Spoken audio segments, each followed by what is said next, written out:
The photograph in my hands shows my father at 35, exactly my age now. My fingers shake as I realize the date. 1924. The same year I was born. My body is rotting from the inside out, and this chest holds the proof. Sarah slams the car door, but the brakes are gone, sliced clean. Someone in the house wants us dead. The shovel swings at my skull. I have 3 seconds to move. Julian Miller's thumb brushed the silver gelatin print, smeared with a century of attic dust. The air tasted of dry rot and cedar, thick enough to coat his tongue. He adjusted his grip on the flashlight, its beam trembling across the jagged edges of the 1924 photograph. In the center of a sepia-toned garden stood David Miller. The man in the image wore a stiff tweed suit, but the face, the sharp dip of the philtrum, the crooked notch in the left eyebrow, the predatory stillness of the eyes, matched the man Julian had shared breakfast with 7 days ago. Not a likeness, not a grandfather. It was the exact cellular map of his father, frozen in time while the world crumbled around him. The paper crinkled under Julian's tightening grip. A floorboard groaned behind him, muffled by layers of insulation. His pulse hammered against his ribs, a frantic rhythm that seemed to loosen the very joints of his hands. He traced the date scrawled in faded ink on the reverse side. June 1924. The impossibility of the image made the attic feel as though it were spinning. Julian's mind, usually a fortress of clinical logic and medical data, struggled to reconcile the evidence with reality. He looked at the date again. 1924. His father looked 35 in the photo. His father looked 35 this morning. The math didn't just fail. It screamed. A cold sweat broke across Julian's forehead, the moisture feeling heavy, like oil on his skin. He tucked the photo into his pocket, his fingers fumbling against the fabric. Every second spent in this house felt like a gallon of blood being drained from his spirit. Julian? He flinched, the flashlight rolling across the floorboards and casting long, distorted shadows up the rafters. Sarah stood in the crawlspace hatch, her breathing ragged. She clutched a set of car keys, the metal jingling in the silence. That familiar chink, chink, chink that usually brought him comfort, but now sounded like an alarm. "We leave. Now," she whispered, her eyes darting to the dark corners of the eaves. Julian tried to stand, but his knees buckled. A sudden, searing heat bloomed beneath his skin, as if his blood had turned to molten lead. He gripped the edge of a steamer trunk, his fingernails digging into the leather. The photograph fluttered to the floor. Under the harsh electric light, his own skin began to turn translucent, revealing the pulsing, violet veins beneath. He watched, paralyzed, as the back of his hand seemed to thin, the flesh retracting to show the white ghost of the bone beneath. 1422 Silver Falls Way, Julian muttered, his voice a dry rasp. 442908-812. I am Julian Miller. I am 35 years old. He repeated the sequence, his anchor against the tide of physical decay. Sarah lunged forward, catching him before he hit the dusty floor. Her hands were warm, a terrifying contrast to the graveyard chill spreading through his limbs. She looked at his face and let out a soft, strangled gasp. In the last 10 minutes, the skin around Julian's eyes had sunken, carving deep, dark hollows that made him look like a man in the final stages of a wasting disease. "Julian, your hair," she breathed, reaching out. A lock of his dark hair had simply drifted away, landing on his shoulder like a dead crow's feather. The biological countdown. Julian wheezed, his mind racing through diagnostic possibilities even as his body failed. "It's accelerating. The rate of cellular senescence is..." It's off the charts. We have to go, Sarah. If we stay here, there won't be enough of me left to bury. They scrambled toward the hatch, Julian leaning heavily on Sarah's shoulder. The house felt alive around them, the old timber groaning as if the estate itself were exhaling. They descended the narrow stairs, the smell of lavender and floor wax in the main hallway, masking the scent of rot Julian felt coming from his own pores. They reached the mudroom, the exit to the garage just feet away, when the heavy thud of a boot hit the gravel outside. Through the window, Julian saw the silhouette of Mike Davis. The groundskeeper was a mountain of a man, his presence usually marked by the sharp, spicy scent of the cinnamon sticks he chewed until his gums bled. Today, he didn't look like a gardener. He looked like an executioner. He held a heavy, flat-headed steel shovel, the edge gleaming where he'd recently sharpened it on a whetstone. "He won't let us pass," Sarah whispered, her hand tightening on her ring of keys. Mike didn't call out. He didn't ask what they were doing. He simply stepped into the doorway of the garage, blocking the path to Julian's sedan. The sound of him snapping a cinnamon stick between his teeth echoed in the confined space. A sharp, wooden crack that signaled the end of negotiations. He lunged. The shovel swung in a wide, whistling arc that would have taken Julian's head off if he hadn't slumped forward in a fit of coughing. The steel blade bit into the wooden frame of the garage door, sending a spray of splinters into the air. Julian scrambled backward, his boots sliding on the concrete. "The shed," he hissed to Sarah. He knew Mike's obsession with order. He knew the layout of the estate better than the man who tended its hedges. Julian ducked under a second swing, the wind of the blade chilling his neck. He sprinted, as much as his failing legs allowed, toward the small equipment shed attached to the side of the garage. "Over here, Mike," Julian shouted, his voice cracking. He ducked into the dark, cramped space filled with the smell of gasoline and motor oil. Mike followed, his massive frame blocking the light, his breathing a heavy, rhythmic growl. Just as Mike stepped over the threshold, Julian slid behind a rack of hanging scythes and kicked a heavy bag of fertilizer into the big man's path. Mike stumbled, the shovel clattering against a lawnmower. Julian didn't wait. He bolted out the side door, Sarah right behind him, and slammed the heavy iron bolt home. Mike's fist hit the door with the force of a sledgehammer, making the entire structure shudder. But the lock held. "The car, go!" Julian gasped, his lungs burning as if he'd swallowed lye. They reached the sedan, Julian collapsing into the passenger seat while Sarah jumped behind the wheel. She shoved the key into the ignition, the engine roaring to life. A beautiful mechanical scream of defiance. Julian clutched the mahogany chest he'd dragged from the attic to his chest, his hands shaking so violently the wood rattled against his ribs.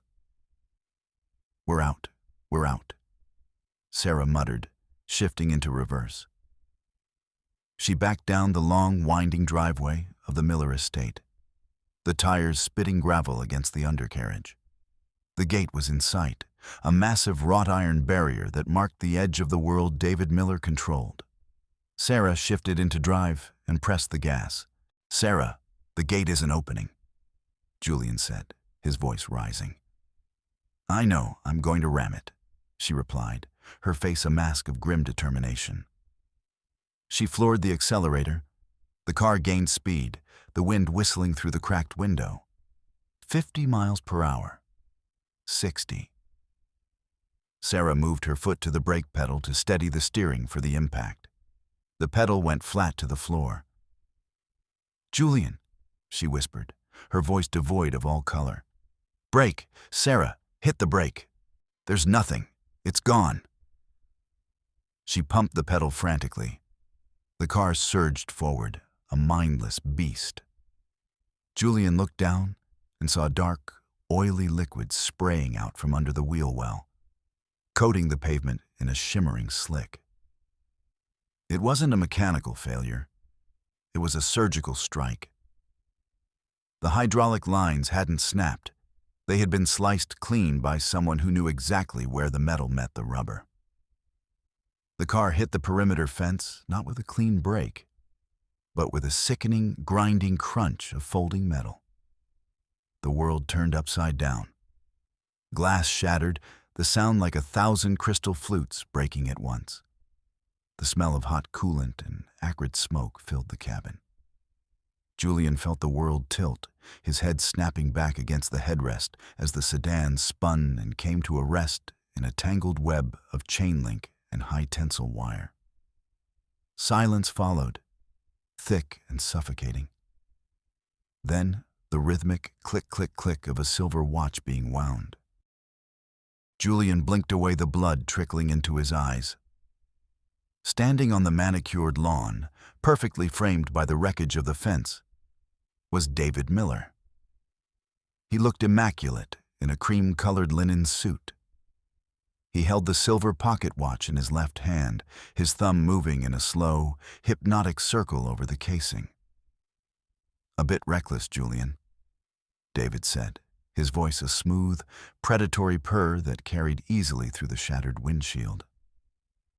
"You've always had a tendency to rush the season, but the harvest cannot be forced." David stepped closer, his polished shoes crunching softly on the glass.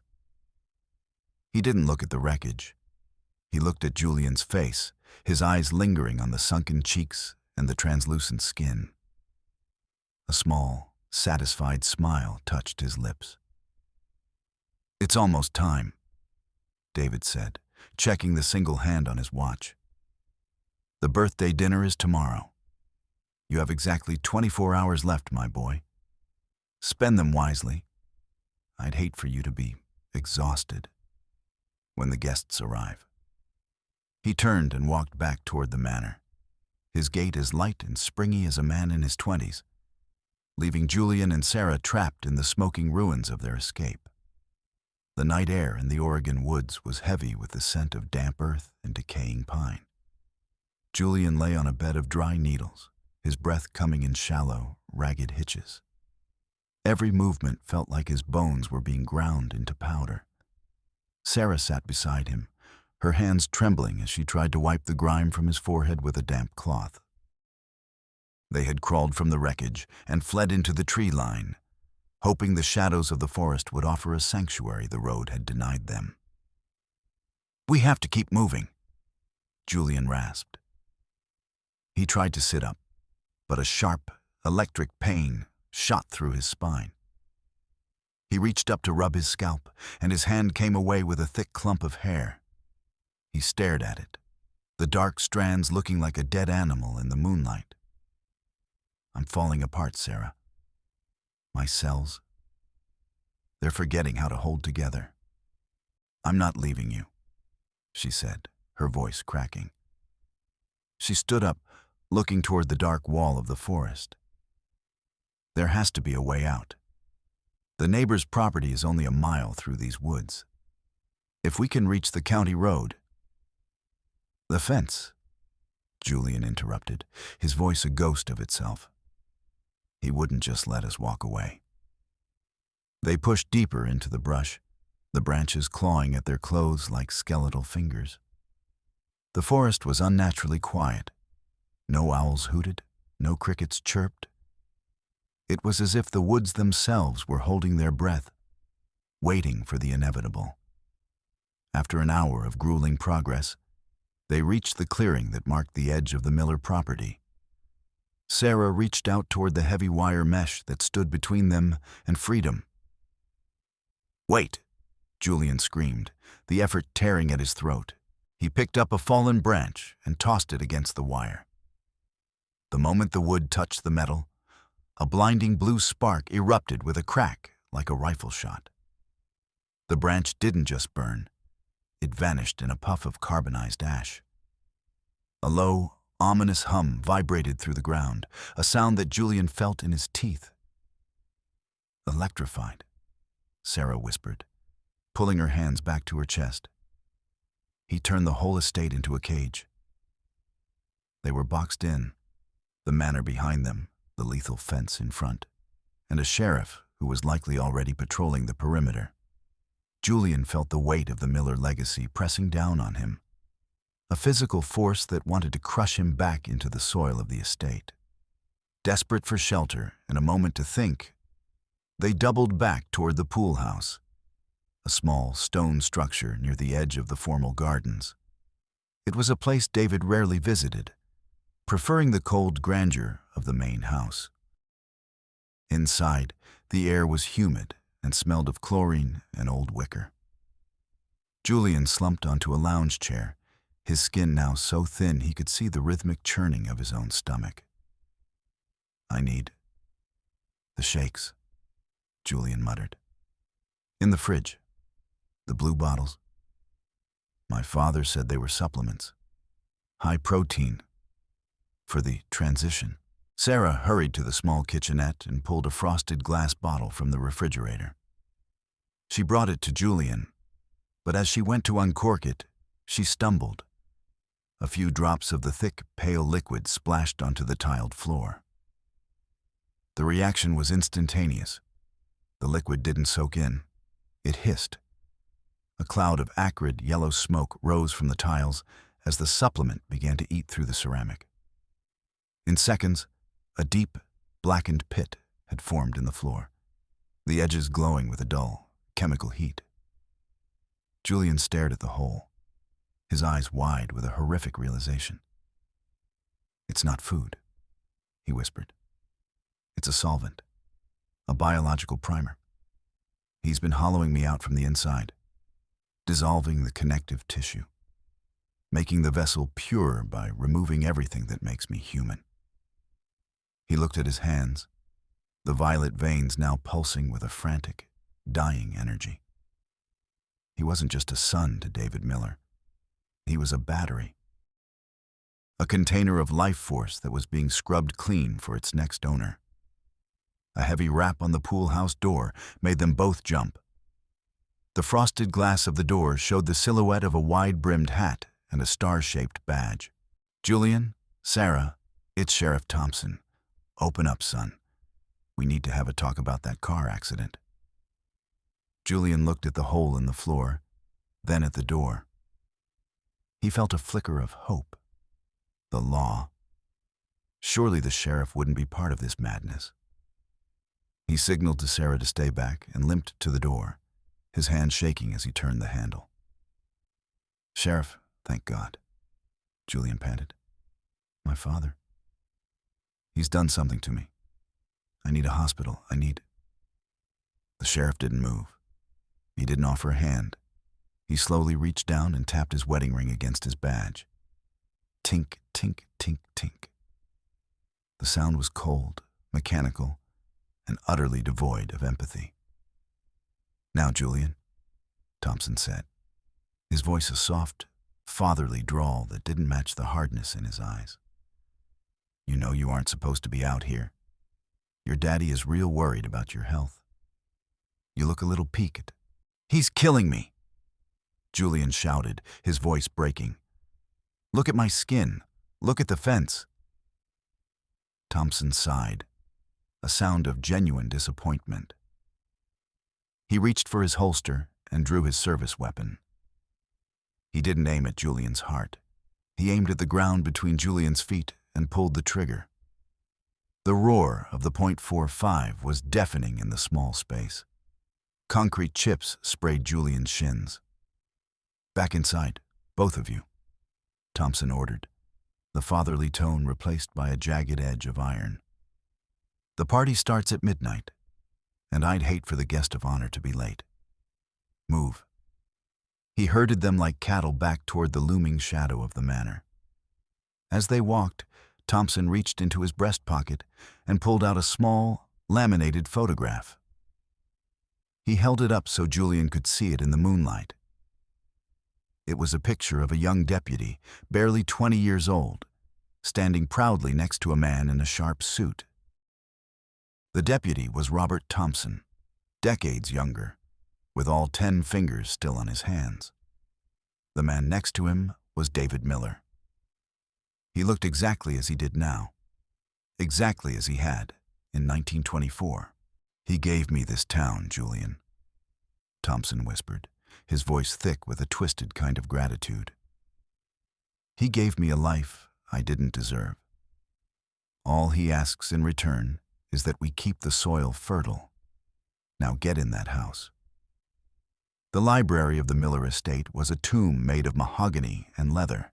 The sheriff shoved Julian and Sarah inside and slammed the heavy oak doors, the sound of the deadbolt sliding home echoing like a gavel. Julian collapsed against a shelf, the scent of old paper and binding glue filling his nose. He felt the end approaching. His vision was beginning to fray at the edges, dark spots dancing in the air like gnats. "There has to be a way to break the cycle," Julian whispered, his fingers tracing the spines of the books. "Science. It's just a set of rules. If there are rules for the harvest, there are rules for the failure." He began to pull books from the shelves, his movements frantic and clumsy. He ignored the leather-bound classics and the medical texts. He looked for something older, something that didn't belong in a modern library. Behind a false front of encyclopedias, he found it. The Journal of the Sanguine Harvest. The pages were vellum, yellowed and brittle. As Julian read, the horror of his existence was laid bare in elegant, flowing script. The ritual required a vessel of blood, a direct descendant whose vitality had been primed through years of controlled diet and isolation. But there was a warning, written in a different hand in the margin. The vessel must be pure. Any taint of the spirit or the flesh will sour the vintage and turn the nectar to gall. "Sarah," Julian said, his voice gaining a sudden, sharp clarity. "He needs me to be a clean slate. If my blood is spoiled, the transfer won't just fail. It will backfire." He looked around the room, his eyes landing on a heavy brass desk lamp. He ripped the cord from the wall and began to strip the wire with his teeth, the copper tasting of pennies and electricity. He used the wire to probe the lock of the library door, his hand steadying as his mind focused on the task. A click, soft as a heartbeat, and the door swung open. They crept through the darkened hallways, a pair of ghosts in a house of monsters.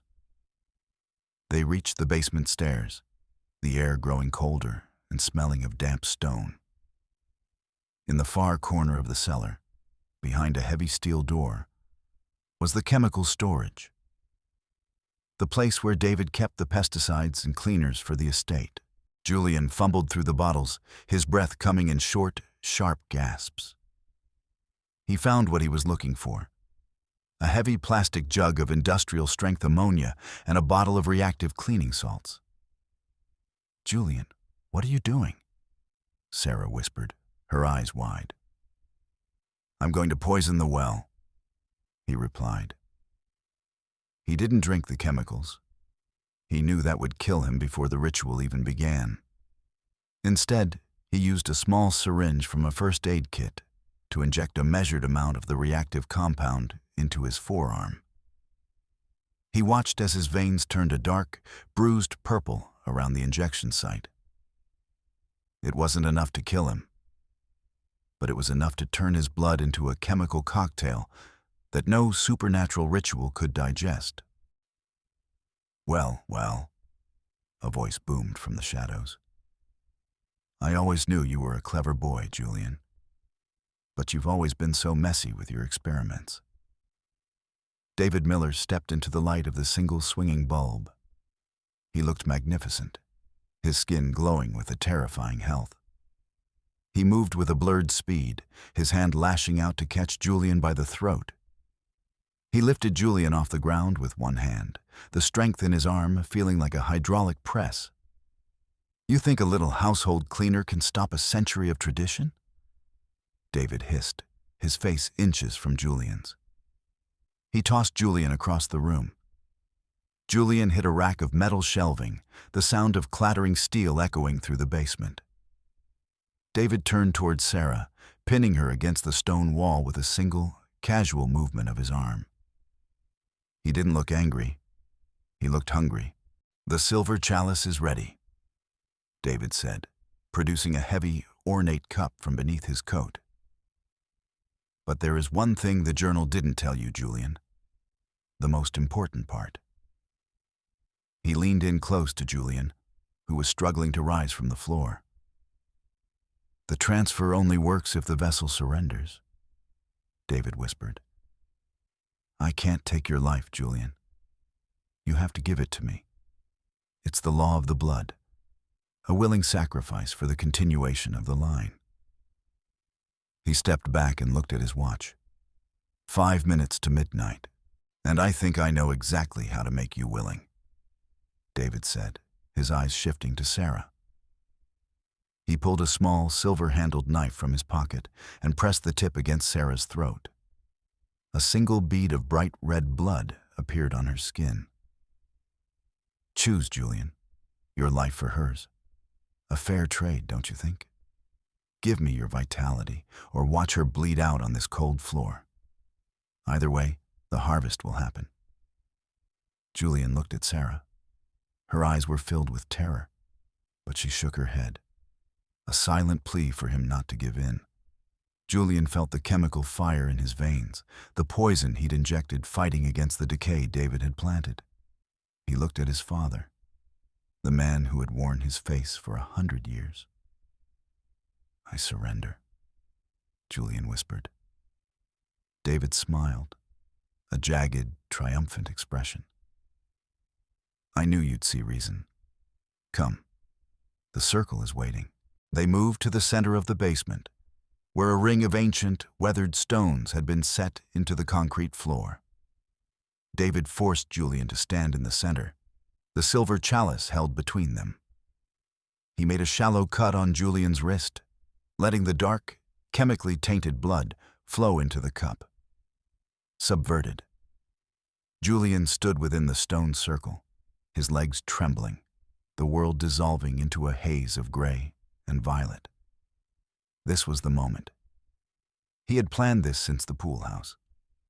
The reactive compound in his blood was designed to be inert until it hit the ritualistic salts already resting in the bottom of the chalice. His medical training, his years of chemistry, it all came down to this one. Desperate gamble. He had to be convincing. He had to make David believe he was a broken, defeated man. "Please," Julian whimpered, letting his head hang low. "Just leave her alone. Take it. Take all of it." David's eyes shone with a sickening, paternal pride. "That's my boy. Generous to the last." He held the chalice under Julian's wrist, watching the dark, heavy droplets fall. To David, it looked like the rich, concentrated essence of a life being surrendered. To Julian, it was a slow-motion fuse. He knew the chemistry. When the ammonia-based compound in his blood hit the silver nitrate film David used for the ritual, it wouldn't just be an impurity. It would be a catalyst for a violent, exothermic reaction. Julian felt a surge of hope. This was the smart move. He wasn't fighting magic with magic. He was fighting a monster with the fundamental laws of the physical world. David raised the chalice, the silver gleaming in the candlelight. He looked at Sarah, a mocking toast in his eyes, and took a long, deep swallow. For a heartbeat, nothing happened. Julian held his breath, waiting for the explosion, waiting for the taint to seize David's heart. David wiped his mouth with the back of his hand and sighed, his posture straightening, his skin taking on an even more vibrant, youthful glow. "Thank you, Julian," David said. His voice was deeper, richer. "I can feel the strength returning. That little additive you injected? It added a delightful, spicy kick to the finish." Did you really think I wouldn't recognize the scent of cleaning fluid? Julian's heart plummeted. It, it should have caused a reaction. The salts. David laughed, a sound that chilled Julian to the marrow. The salts in the chalice aren't chemical, Julian. They're bone meal. From your mother. They don't react to ammonia, they react to blood. David's face suddenly distorted. He didn't age. He began to overage. His skin bubbled and stretched, his muscles bulging until they tore through his suit. But he wasn't dying. He was becoming something else. The tainted blood hadn't stopped the ritual. It had corrupted the form of the transfer. David lunged forward, his hands now claw-like and blackened. He didn't want Julian's life anymore. He wanted his skin. The subversion was total. Julian hadn't ruined the ritual. He had removed the safety governors. David was no longer a man stealing time. He was a cancer that had just been given a gallon of fuel. He turned on Sarah, his movements a jagged, terrifying blur. "Julian!" Sarah screamed as David's blackened hand clamped over her face. Julian didn't think. He didn't analyze. He grabbed a heavy ceremonial brazier, the coals glowing white-hot, and swung it with every ounce of his remaining strength. He didn't hit David. He hit the heavy velvet tapestries that lined the basement walls. The ancient fabric, dry as tinder and soaked in decades of floor wax, erupted in a wall of flame. "Leave her!" Julian roared, the fire reflecting in his sunken eyes. The heat was instantaneous and immense. David shrieked, a sound that wasn't human, a high-pitched metallic wail that vibrated through the floorboards. The fire was the one thing the ritual couldn't account for. The Miller estate was built on secrets, and secrets hate the light. Julian tackled David, the two of them rolling into the edge of the stone circle. He felt David's skin. It was hot like a stovetop, and it felt like wet parchment. Julian didn't try to kill him. He remembered the journal. Killing the father transfers the curse. He just had to hold him. He had to let the house do the work. "Sarah, go!" Julian screamed, his lungs filling with thick, black smoke.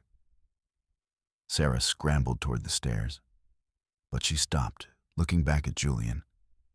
She reached into her pocket and threw something at him. It was her heavy ring of keys. "Unlock the cellar door, Julian. The back way." Julian grabbed the keys, the cold metal biting into his palm. He shoved David back into the growing inferno and scrambled toward the small wooden door behind the wine racks.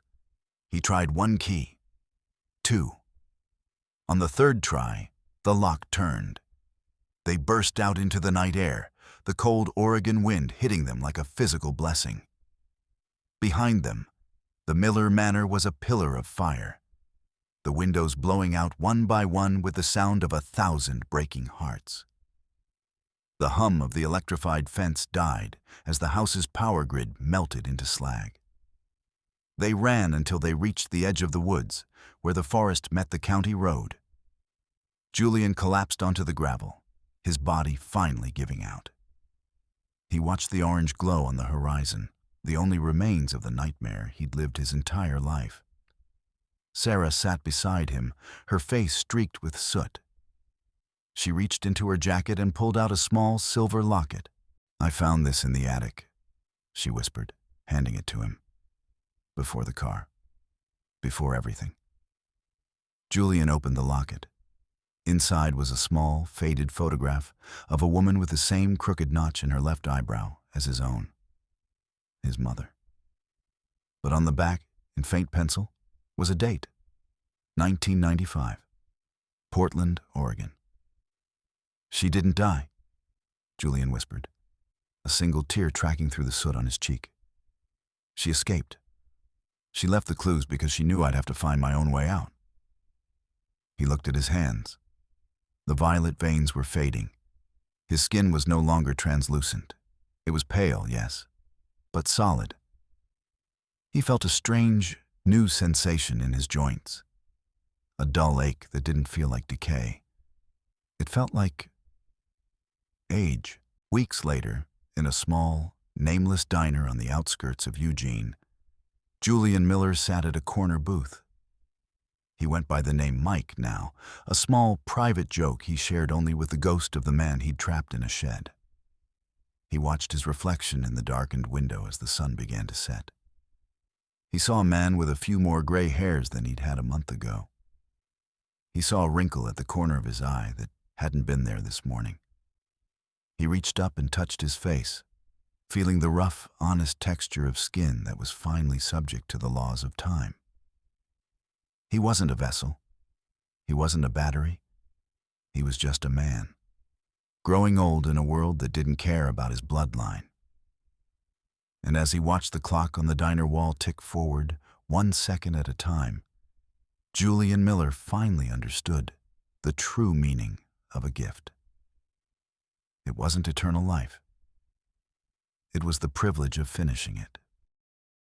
He took a sip of his coffee, the bitter, hot liquid tasting better than any supplement ever could, and smiled at the man in the glass. He was 35 years old, and for the first time in his life, he was looking forward to being 36.